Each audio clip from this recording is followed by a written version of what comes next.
भगवान श्री कृष्ण की मधुर बाल लीलाओं में माँ यशोदा का शिशु कृष्ण के मुख में विश्व ब्रह्मांड को देखना। अब भगवान जी की ये बड़ी सुंदर विनोद की बाल लीला है, ऐश्वर्यमयी भी है। एक दिन की बात है, मैया दूध पिला रही थी, बच्चे को गोद में लिए दुग्ध पिला रही थी। वात्सल्य भाव है ना, वहां भगवत भाव तो है नहीं, वात्सल्य भाव है। दूध पिला रही थी, दूध पीते पीते हटा दिया। माता हर अवस्था में बच्चे का हित सोचती है, खिलाकर भी और खाने ना देकर भी। माँ जहां देखती है कि खाने से बच्चे का स्वास्थ्य बिगड़ जाएगा, वहां खाने को नहीं देती, और जहां देखती है कि खाने से बच्चे को शक्ति मिलेगी, वहां पर बड़े प्रेम से बच्चे को खाने को देती। भगवान आप्त काम और पूर्ण काम हैं। इनको भूख प्यास नहीं लगती, किसी प्रकार की कामना की कल्पना नहीं है। ये पूर्ण काम है, नित्य काम है, आप्त काम है। परंतु प्रेम परवशता भगवान जी का स्वभाव है। जहां विशुद्ध अनुराग, प्रेम और प्रेम जनित संबंध होता है, उसमें भगवान भूखे भी बन जाते हैं और प्यासे भी बन जाते हैं। इसमें उन्हें मिलता है अमृत। अर्थात जिस किसी व्यवहार में, भोजन में, पान में स्वाद होता है, जहाँ कोई व्यवहारिकता होती है, जहाँ किसी प्रकार का कोई मनोरथ होता है और जहाँ प्रेम नहीं होता है, वहाँ भोजन का दूसरा रूप, और जहाँ प्रेम होता है वहाँ भोजन का दूसरा रूप होता है। चाहे भोजन की सामग्री एक सी हो। भगवान श्री कृष्ण जब कौरवों के यहाँ राज्यसभा में दूत बन करके गए, तो दुर्योधन ने बड़ी भारी तैयारी की थी। अपना वैभव दिखाने के नाते, सभ्यता के नाते, कि हम इतने बड़े हैं तो हमारी तैयारी भी बड़ी होनी चाहिए। इस भाव को लेकर के, ना कि किसी का आदर करना है, उससे प्रेम करना है, उसको सुख पहुंचाना है, इस भाव से। ऐसा उसने अपना वैभव तथा अपनी सभ्यता और तैयारी को दिखाने के भाव से किया था, ना कि किसी प्रेम या आदर के भाव से। महाभारत में आता है कि तैयारी बहुत थी। पहले धृतराष्ट्र ने उसका बजट और हिसाब बनाया। वह जब दुर्योधन के सामने आया तो उसने सोचा कि करना तो अपने स्वरूप के अनुरूप ही। उसने उसको कांट छांट करके कम कर दिया, पर कम करने पर भी इतना ज्यादा रहा कि उसके सामने बड़े बड़े राजा महाराजा भी नहीं टिक सकते थे। यह वर्णन आता है कि तमाम गलियों में इत्र छिड़काया गया, कोसों दूर तक स्वागत के लिए तोरण द्वार बने, स्वर्ण तथा रत्नों की वंदनवारें बनाई गई, बड़ी तैयारी हुई और भोजन की 56 भोग सामग्री बनाई गई। श्री कृष्ण जब उनके यहाँ दरबार में पहुंचे तो सारी बातचीत के पश्चात दुर्योधन ने भोजन के लिए कहा। श्री कृष्ण कुछ बोले नहीं।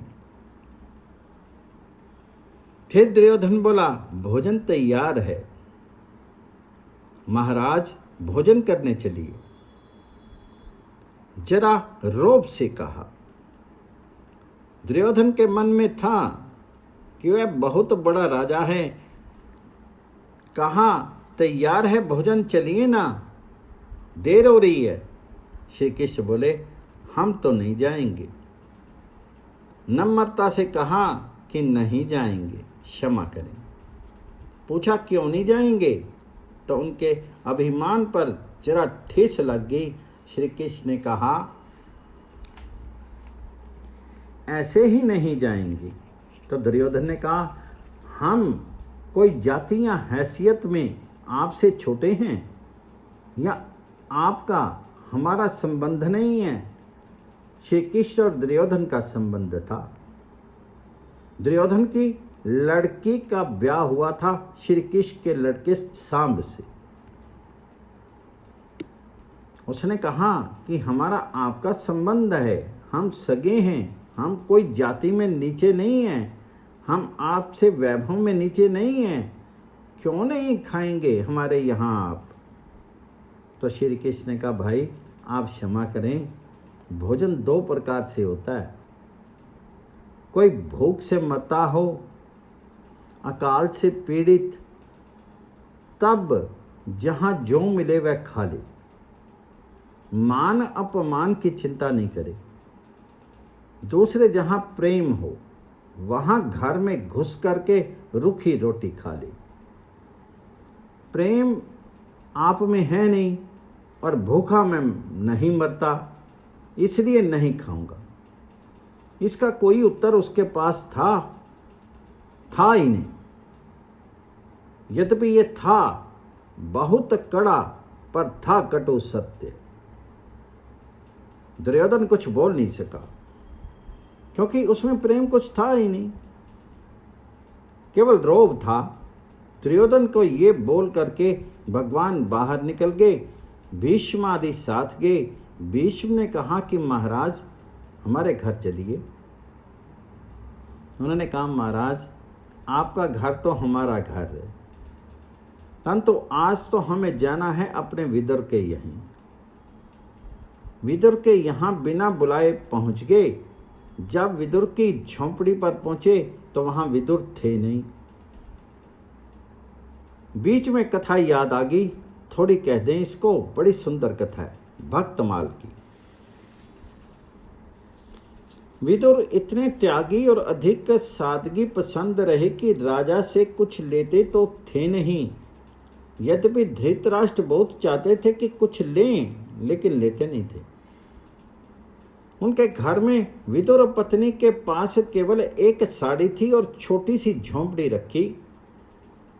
सामान आदि कुछ नहीं, सामग्री कुछ नहीं। विदुर पत्नी जब नहाती कोई चीथड़ा लपेट लेती और नहाने के बाद वह धोती धो करके सुखा देती।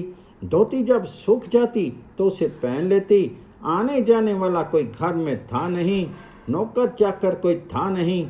वे अकेले घर में कुछ कर रही थी। जब श्री कृष्ण इनके यहाँ पहुँचे, विदुर उस समय थे नहीं। श्री कृष्ण जब पहुँचे तो बाहर से किवाड़ बंद थे।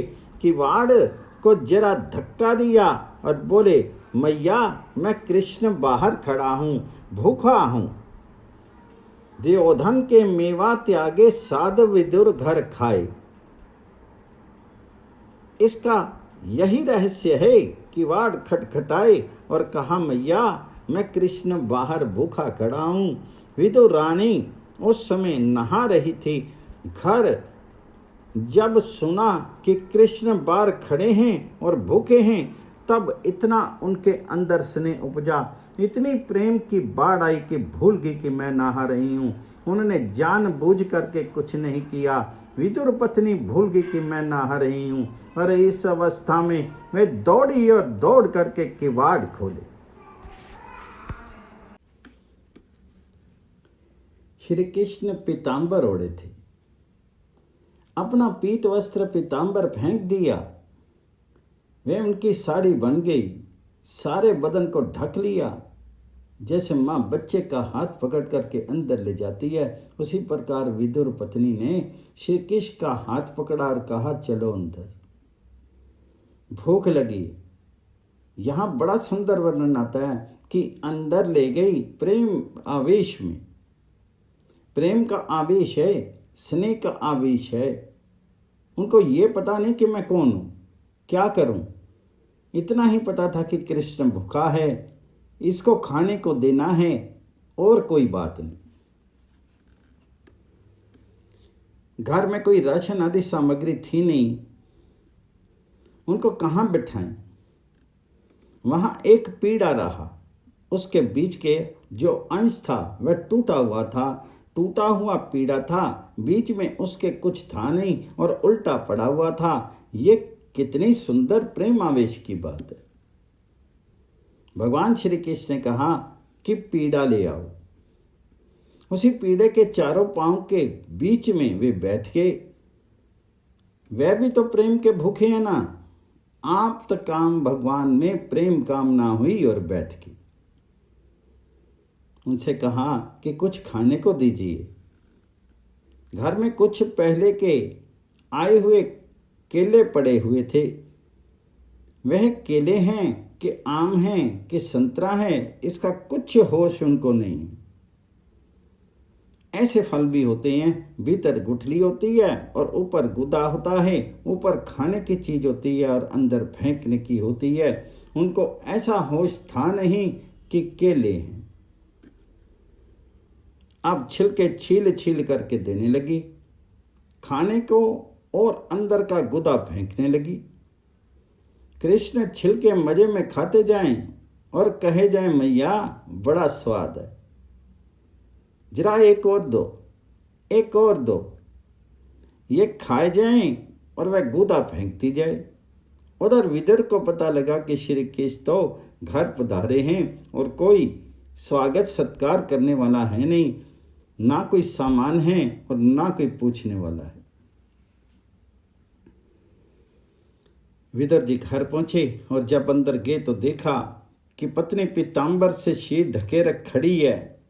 भगवान जी का पीतांबर वे पहचान गए और ये भी देखा कि भगवान उल्टे पीढ़े पर उकड़ो बैठे हैं, केले के छिलके खा रहे हैं और केले का गुदा पड़ा हुआ है। विदुर को बड़ा खेद हुआ कि ये पगली हो गई, क्या खिला रही है, क्यों खिला रही है, कौन है ये? विदुर ने पूछा कि ये क्या कर रही हो। उसे तो होश था नहीं, बोलती कैसे? वे दोनों ही दूसरे राज्य में थे। जगत का तो राज्य है जहां व्यवहार है, जहां लेन देन है। वहां ना तो विदुर पत्नी थी और ना श्री कृष्ण थे।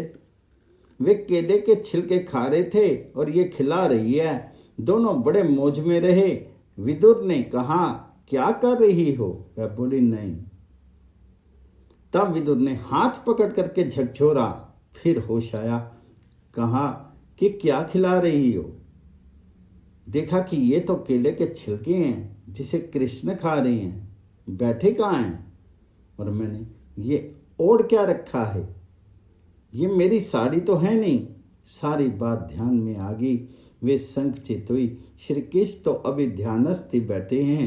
बोले, ले आओ मैया और दो। विदुर ने कहा, क्या दे महाराज, जरा इधर तो देखिए। देखा तो बोले, मैया तुम बड़े बेमौके आए, तुमने सारा मजा बिगाड़ दिया।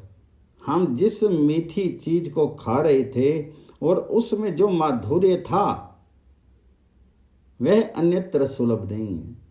गीता में एक श्लोक आया है, यही श्लोक भगवान जी के सुदामा प्रसंग में आया है और ज्यों का त्यों है। पत्रम पुष्पम फलम तोयम यो में भक्त्या प्रयच्छति।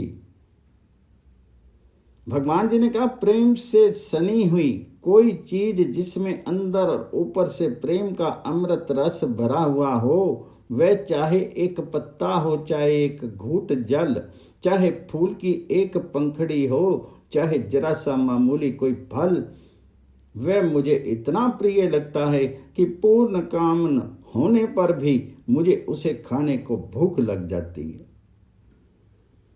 यह नहीं कि केवल भाव से मैं उसे ग्रहण कर लूं, अश्नामी, उसे मैं खाता हूं। यशोदा मैया का दुग्ध इतने अपार स्नेह सुधा से भरा है कि बच्चे बने हुए श्री कृष्ण के मन में इस दूध को पीते पीते कभी तृप्ति होती नहीं। कभी कभी तो माँ भी दुखी हो जाती। टीकाकार बड़ा सुंदर विनोद की भाषा में लिखते हैं कि एक बार श्री कृष्ण की भूख में और माँ के दुग्ध में होड़ लग गई। जितना ये पिए उतनी ही उनकी भूख बढ़े और जितना ये पिए उतना ही दूध बढ़े। कौन वहां पर अशांत हो, कौन छोड़े। तब रोनी मैया आई और आकर के देखी कि घंटों हो गए इनको दूध पीते और उनको दूध पिलाते, दोनों में कोई विराम नहीं। दोनों को होश कराया और छुड़ाते हुए पूछा कि ये क्या हो रहा है, क्या तमाशा है। इस दूध में इतना अधिक अमृत था, स्नेह का अमृत, प्रेम का अमृत, जो भगवान को भी उनको पान करने के लिए प्रलुब्ध बना दिया। भगवान उनके लोभी हो गए। यह भागवत की एक कथा है कि इस पर भाष्यकारों का सुंदर विवेचन है। कहते हैं कि एक दिन नंद नंदन दुग्ध पी रहे थे। पीते पीते थके नहीं तो मैया ने सोचा कि ज्यादा पी जाएगा तो इसे अपच हो जाएगी, पेट में दर्द हो जाएगा, दुख पाएगा तो ठीक नहीं। मैया ने सोचा कि छोड़ दे। छोड़ना चाहती थी, लेकिन भगवान में उस समय यद्यपि माधुर्य प्रकट था, भगवान जी की छिपी ऐश्वर्य शक्ति ने सोचा कि जरा मां को चमत्कार दिखाऊं। ऐश्वर्य शक्ति आखिर में माधुर्य शक्ति के सामने हार जाएगी, पर अभी ऐश्वर्य शक्ति अपनी थोड़ी थोड़ी क्रिया करती है। ऐश्वर्य शक्ति ने सोचा कि जरा मैया को दिखावें चमत्कार कि ये क्यों इतना पी रही हैं। स्नेह में अपलावित होकर के मैया दूध पिला रही है, वात्सल्य स्नेह से सराबोर हो रही और दूध झर रहा है दुग्ध से। यहां पर बड़ी सुंदर झांकी दिखाई है। श्री कृष्ण दूध पी चुके और यशोदा मैया उनकी रुचिर मुस्कान से मनोहर लग रहे मुखमंडल को चूम रही थी, बच्चे का लाड कर रही थी, हाथ फेर रही थी। इतने में भगवान जी की जम्भाई आई। ऐश्वर्य शक्ति ने अपना कार्य किया। जब जमाई आई और मुख खुला तो यशोदा ने देखा श्री कृष्ण के नन्हे मुखमंडल में मुख के अंदर आकाश है, अंतरिक्ष है, तमाम नक्षत्र मंडल हैं, दिशाएं हैं, सूर्य चंद्रमा हैं, अग्नि वायु हैं, समुद्र के समुद्र हैं, द्वीप हैं, पर्वत हैं, नदियां हैं, वन हैं और सब प्रकार के प्राणी स्थित हैं। मैया देख करके चकित होगी। श्री कृष्ण ने अपने मुख में विश्व ब्रह्मांड को दिखा करके कहा, मैया तुम डरो नहीं, ये देख मैं केला नहीं पी रहा हूं। मेरे मुख विवर में रहने वाला अनंत विश्व ब्रह्मांड और अनंत विश्व ब्रह्मांड के प्राणी सभी मेरे खाए से खाते हैं, मेरे पिए से सब पीते हैं। उन सब के रूप में मैं ही खाता पीता हूं। अब जब मैं यहां स्वरूपता प्रकट हूं तो मेरे अंदर अंतरिक्ष, आकाश, ज्योतिर्मंडल, दिशाएं, सूर्य, चंद्रमा, अग्नि, वायु, पर्वत, नदियां तथा इनके सभी प्राणी मेरे अंदर बैठे हुए हैं, अपना अपना भाग खा रहे हैं। ये तेरा दूध सारे विश्व को परितृप्त करने वाला महान साधन है। मैया तो घबरा मत, पिलाए जा और देख करके डर भी मत। ऐश्वर्य शक्ति ने ऐसा कहा, पर मैया के ध्यान में ये बात आई नहीं। मैया ने सोचा कि पता नहीं पहले कोई राक्षस आ गया हो, राक्षस मारने को आते ही हैं, शायद ये किसी राक्षस की माया हो। मैया आश्चर्यचकित हो गई। सुविस्मिता। सुखदेव जी कहते हैं, परीक्षित अपने पुत्र के मुंह में सहसा सारे जगत को देख करके मृग शावक नैनी यशोदा का शीर कांप गया। अब क्या करे। मैया ने अपने मन में सोचा कि जरूर कोई राक्षसी क्रिया है। फिर सोचा कि नारायण भगवान रक्षा करते हैं, ऐसा जरूर मेरी आंखों में विकृति के कारण दिखा है। मैं बूढ़ी होगी ना, और बच्चे के लिए स्नेह के आंसू बहते रहते हैं, मेरी आंखों में कोई जाला आ गया होगा। संभवतः मैंने अपनी ही कल्पना से ये सब इनके मुंह में देखा हो। माधुर्य और वात्सल्य भाव है ना, यहाँ पर किसी प्रकार का इनके मन में ऐश्वर्य तो है नहीं, इसलिए सोचा कि बच्चे के मुंह में कहाँ से ये सारा जगत आता। जोर मेरी आंखों ने ही ये उपद्रव कल्पना से पैदा कर दिया है। मैया ने आश्चर्यचकित होकर के अपनी आंखें मूंद ली। आंख मूंद ली तो अब लीला का अवसान ही हो गया। कृष्ण भगवान जी की जय।